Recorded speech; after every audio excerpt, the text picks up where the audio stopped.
তিনটা বড় শক্তি যখন বলতেছে, তিনটা বড় শক্তি কে? সরকার প্রধান, যে আওয়ামী লীগকে সে নিষেধ করবে না, বিএনপি নিষেধ করবে না, জামাত টু সাম এক্সটেন্ট নিষেধ করবে না, তাহলে সেনা প্রধানের হাসনাতের সাথে আলাপ করার প্রয়োজনটা কি ছিল? সেনা প্রধান না বা সেনাবাহিনীর? কারণ এটা তো ডিসাইডেড ম্যাটার হয়েই গেল যে তাদেরকে কেউ নিষিদ্ধ করছে না। তারা কিন্তু ফেসিবাদ বিরোধী, তার মানে প্রতিটা প্রতিষ্ঠানে ফেসিবাদের পক্ষ শক্তি এবং বিপক্ষ শক্তি আছে। এবং আমি মনে করি ফেসিবাদের বিপক্ষ শক্তিটা খুব স্ট্রং, কারণ তাদের মোরাল কারেজটা অনেক স্ট্রং। ফলে এই হাসনাত আব্দুল্লাহদের সাথে এই জন্য বসতে হবে যে যে দলের যে সংগঠনের প্রধানই বসেন না কেন, তার হয়তো একচ্ছত্র আধিপত্য তার সংগঠনে নাই, সে কারণে বসতে হচ্ছে। কারণ বাংলাদেশে ইউনূস সাহেবকে অপসারণ করার দুইটা পথ আছে, এর বাইরে কোনো পথ নাই। এক হইল নির্বাচন, যদি নির্বাচন দেয় তাহলে নির্বাচন দিলে তাকে ক্ষমতা ছেড়ে দিতে হবে। দুই, যদি সে স্বেচ্ছায় যায়, নয়তো তাকে সরানো খুবই মুশকিল। ইন্টারেস্টিং ব্যাপার হচ্ছে কি জানেন, এখানে প্রথম কথা হলো আওয়ামী লীগকে নিষিদ্ধ করার যে বিষয়টা আসছে, নাম্বার ওয়ান, আওয়ামী লীগ কিন্তু এখনো নিষিদ্ধ হয় নাই। নিষিদ্ধ যখন হয় নাই, তখন সেনা প্রধানের ইস্যুটা কিভাবে আসে, এটা আমার প্রশ্ন। এখন তার আগে একটা জায়গায় যাই, যে 11ই মার্চের ঘটনা 21 তারিখে প্রকাশ করলো, এটার জন্য কেউ কেউ বলছে এটা সত্য না মিথ্যা। প্রথম কথা হইলো, হাসনাতরা আকারে ইঙ্গিতে নানান ভাবে বলে গেছে।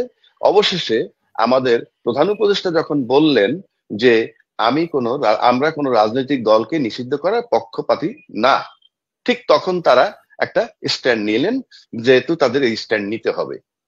পাশাপাশি আপনি যদি আরেকটা জায়গায় যান, কেউ কেউ বলছে এটা কি আদৌ সত্য নাকি কল্প কাহিনী হাসনাতদের। সেক্ষেত্রে আমি একটু দূর করি বিষয়টা। আপনি লক্ষ্য করে দেখবেন, এখানে যখন কথাবার্তা হচ্ছিল কোন সেনার সাথে, কোন সেনা অফিসারের সাথে, সেটা অস্পষ্ট, কিন্তু একটা কথা কিন্তু আসছে, you know nothing, we are serving here at least more than 40 years. এই অ্যাটলিস্ট মোর দ্যান 40 ইয়ার্স যারা সার্ভিস করেন, সেটা কিন্তু আইএসপিআর একটু একটু নক করলেই পাবেন আর্মিতে কতজন আছে যারা 40 বছরের বেশি চাকরি করতেছে। এবং সেই আইএসপিআর এর পক্ষ থেকে কিন্তু আমরা এখন পর্যন্ত কোনো বক্তব্য পাইনি যে হাসনাত আব্দুল্লাহরা যা বলছে এটা সত্য নাকি মিথ্যা। Number one. নাম্বার টু, যদি আপনি আসেন যে আপনি এই নির্বাচনের ইনক্লুসিভ নির্বাচন করেন আর পুনর্বাসন বলেন, এ পর্যন্ত সরকার প্রধান যখন বলতেছে যে আমরা কোনো দল নিষিদ্ধ করব না, আবার বিএনপি যখন নিজেরা দায় সারা গোছে বলে জনগণের উপরে চাপিয়ে দিচ্ছে যে তাদেরকে পুনর্বাসন করা হবে কিনা সেটা জনগণ সিদ্ধান্ত নিবে, তার মানে হচ্ছে পুনর্বাসন হলে তাদের আপত্তি নাই, কারণ জনগণ একটা ভেগ টার্ম। তারা বলতে পারে কোন জনগণের কথা? যে জনগণ তাদের সাথে সম্পৃক্ত, অর্থাৎ বিএনপির যারা দল করে তারাও তো জনগণ, সুতরাং সেই জনগণের কথা সে বলতে পারে, অন্য জনগণের কথা বলার কোনো রাইট নাই। তাদের জনগণ যদি 35% থাকে, বাকি 65% কিন্তু তাদের সাথে নাই। একইভাবে জামাত বলছে যে এদেরকে পুনর্বাসন করতে গেলে জনগণ মানবে না। সেই জনগণ কারা? আপনার জনগণ কত পার্সেন্ট? অন্য জনগণের কথা বলার তো আপনার রাইট নাই।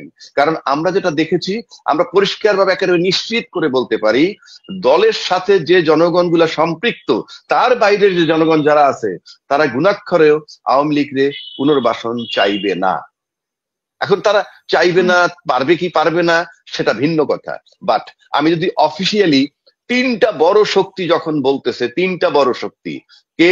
সরকার প্রধান, যে আওয়ামী লীগকে সে নিষেধ করবে না, বিএনপি নিষেধ করবে না, জামাত টু সাম এক্সটেন্ট নিষেধ করবে না, তাহলে সেনা প্রধানের হাসনাতের সাথে আলাপ করার প্রয়োজনটা কি ছিল? সেনা প্রধান না বা সেনাবাহিনীর? কারণ এটা তো ডিসাইডেড ম্যাটার হয়েই গেল যে তাদেরকে কেউ নিষিদ্ধ করছে না। এবং এরা নাতির সমান বয়সের একটা দল, তাদের কি রোল আছে? আমি তর্কের খাতিরে বলছি, এই কথাগুলা কিন্তু আমি সোশ্যাল মিডিয়ায় সব জায়গায় শুনি যে তাদের সে অবস্থা নাই, তারা দুর্নীতিবাজ হয়ে গেছে। তাদের সাথে কথা বলতে হবে কেন পুনর্বাসনের ব্যাপারে? কারণ পুনর্বাসনের ব্যাপারে ডিসাইডিং ফ্যাক্টর যারা, বড় রাজনৈতিক দুইটা দল এবং সরকার, তিনজন তো ডিসাইডিং ফ্যাক্টরে এটাকে বন্ধ করতে চাচ্ছে না। তারপরে হাসনাত আব্দুল্লাহদের সাথে কেন বসতে হলো? আমার প্রশ্নটা সেখানে। এখানে যদি তাদের সাথে বসতে হয়, তাইলে কি বিষয়টা এরকম যে এরা খুব বড় ফ্যাক্টর? এবং আমার গবেষণায় তাই বলে যে তারা বড় ফ্যাক্টর। এখন আপনি যদি বলেন কিভাবে, আমার ব্যক্তিগত ধারণা, অন্য দলের সাথেও বসেছে, অন্য দলের সাথেও তা- মানে সেনাবাহিনী অন্য অন্য দলের কথাটা আপনি বুঝেন, অন্য দলের সাথে বসার মানে কি? সেখান থেকে তারা গুড রেজাল্ট পাইছে, yes they are good agreed, result। But Hasnat তো এগ্রি করে নাই। এটা তো সিম্পল, এটা তো বলার কিছু নাই। এখন যেহেতু অন্য দলের সাথে বসছে কিনা আমি জানি না, তবু আপনার কথার খাতিরে ধরে নিলাম যে অন্য দলের সাথে বসে থাকলে তো তারা এগ্রি করছে যে পুনর্বাসন হোক। এই জন্য এসে হাসনাত আব্দুল্লাহদের কাছে এটা গড়াইছে হুম। এই পর্যন্ত। এখন হাসনাত আব্দুল্লাহদের কাছে আসলো কেন, এখানে আসতে হবে কেন? এটার কারণ হচ্ছে এই, বাংলাদেশে যারা যতগুলা সরকারি মানে কি বলে সরকারি অর্গানাইজেশন আছে, মানে অর্গানাইজেশন বলতে পুলিশ বাহিনী বলেন, সেনাবাহিনী বলেন, ব্যুরোক্রেসি বলেন, ইউনিভার্সিটি বলেন, সিটি কর্পোরেশন বলেন, এরকম যতগুলা রাষ্ট্রীয় প্রতিষ্ঠান আছে সবগুলোর ভিতর কিন্তু এখন একটা ব্যাপার আছে। কোন ব্যাপারটা? ফ্যাসিস্টের পক্ষে যারা ছিল তারা কিন্তু টপ অর্ডারের 20% বা 30% ছিল। টপ অর্ডারের, টপ অর্ডারের 20% 30% থাকার মানে কি? বাকিরা কিন্তু কথা বলেনি তখন, কিন্তু তারা কিন্তু ফেসিবাদ বিরোধী। তার মানে প্রতিটা প্রতিষ্ঠানে ফেসিবাদের পক্ষ শক্তি এবং বিপক্ষ শক্তি আছে। এবং আমি মনে করি ফেসিবাদের বিপক্ষ শক্তিটা খুব স্ট্রং, কারণ তাদের মোরাল কারেজটা অনেক স্ট্রং। ফলে এই হাসনাত আব্দুল্লাহদের সাথে এই জন্য বসতে হবে যে যে দলের যে সংগঠনের প্রধানই বসেন না কেন তার হয়তো একচ্ছত্র আধিপত্য তার সংগঠনে নাই, সে কারণে বসতে হচ্ছে। এবং যদি এই জায়গাটা ম্যানেজ হয়ে যায় তাইলে আর কোনো পথ, কোনো বাধা থাকে না। এটা গেল একটা দিক। দ্বিতীয় দিক হইল আমরা কেন একই সময় দুইটা জিনিস চাচ্ছি। একই সময় দুইটা জিনিস বলতে কোনটা? এক হইলো ইউনূস সরকারের অপসারণ চাই। বাংলাদেশে কিন্তু একটা অংশ আছে ইউনূস সরকারের অপসারণ চায়। এখন বলতে পারেন এরকম ডাক তো ওঠে নাই, এরকম ডাকটা হইলো সেইটাই নির্বাচন। কারণ বাংলাদেশে ইউনূস সাহেবকে অপসারণ করার দুইটা পথ আছে, এর বাইরে কোনো পথ নাই। এক হইলো নির্বাচন, যদি নির্বাচন দেয় তাহলে নির্বাচন দিলে তাকে ক্ষমতা ছেড়ে দিতে হবে। দুই, যদি সে স্বেচ্ছায় যায়, নয়তো তাকে সরানো খুবই মুশকিল। সেটা কেন মুশকিল আমার তো সাকিব ভাই তারপরে এই রোকন ভাই খুব ভালো বুঝতেছেন যে কেন। সুতরাং নির্বাচনের প্রধান উদ্দেশ্য যদি তাকে সরানো হয়, ফাইন, তাতে নিয়ে আমার আপত্তি নাই, কারণ গণতান্ত্রিক দলগুলো নির্বাচন চাইবে, এইটাই স্বাভাবিক। যদি তাই হয় তাহলে নির্বাচনটা যত দ্রুত নেওয়া যায় সেইখানে থাকা উচিত ছিল বড় দলগুলোর।